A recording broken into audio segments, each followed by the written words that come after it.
आयर्लंडच्या पंतप्रधानपदाच्या निवडणुकीत मूळचे सिंधुदुर्गामधले लिओ वराडकर आघाडीवरती आहेत। उद्या होणाऱ्या या निवडणुकीत वराडकरांना त्यांच्या फाईन गेलेल्या सत्ताधारी पक्षामधल्या 65% खासदारांचा पाठिंबा मिळाला आहे। त्यांचे प्रतिस्पर्धी सिमोन कोवेन यांच्या पाठीशी 35% खासदार आहेत। वराडकरांच्या मुंबईमधल्या कुटुंबियांमध्ये देखील या निवडणुकीच्या निकालाची कमालीची उत्सुकता सध्या शिगेला पोहोचली।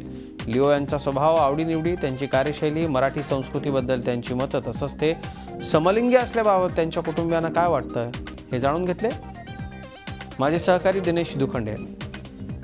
मुंबईतल्या त्यांच्या वराडकर कुटुंबियांच्या आपण घरात आहोत। वांद्रे इथे सध्या आपण आहोत आणि त्यांच्या भगिनी शुभदा आपल्या सोबत आहेत।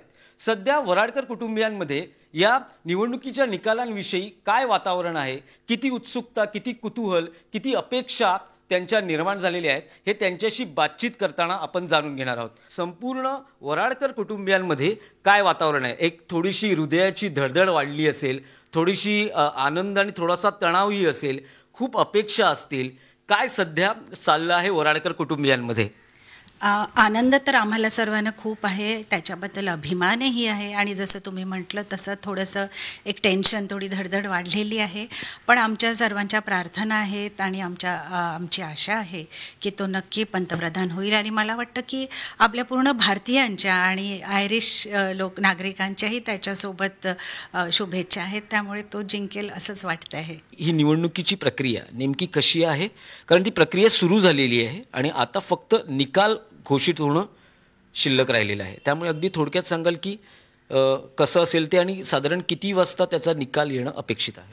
उद्या मला अंदाज आहे की कारण काय तिथे आमचं पण आता जास्त असं मला याची माहिती नाही आहे की निवडणूक प्रक्रिया ऑलमोस्ट संपत आली आहे आणि उद्या मला वाटतं आयरिश टाईम सकाळी काहीतरी 11 वाजेपर्यंत रिझल्ट लागण्याची अपेक्षा आहे। आणि त्यावेळेस मुंबईतले संपूर्ण वराडकर कुटुंबीय कुठे जमतील आणि कशा पद्धतीने सेलिब्रेशन होऊ शकतं किंवा पाठिंबा किंवा एकूणच वातावरण असू शकतं फॅमिलीमध्ये? खूप उत्सुकता आहे आम्हाला, एक आनंद तर आहेच, अभिमान, या सर्व गोष्टी संमिश्रित असं वातावरण आहे। सगळे एकत्र जमणार आहात त्यावेळेस? माझे वडील म्हणजे आमचे आता कुटुंबातलेच तेच कुटुंब प्रमुख आहेत, सर्वात मोठे भाऊ तर ते बोरिवलीला राहतात, तर तिथे आम्ही सर्व कुटुंबीय एकत्र येणार आहोत। आणखीन आमच्या सर्वांच्या शुभेच्छा, आणखीन मोठ्यांच्या आशीर्वादाने तो होईलच अशी मी अपेक्षा करते। दिनेश दुखंडे, झी मीडिया, मुंबई। झी 24 तास रहा एक पाऊल पुढे।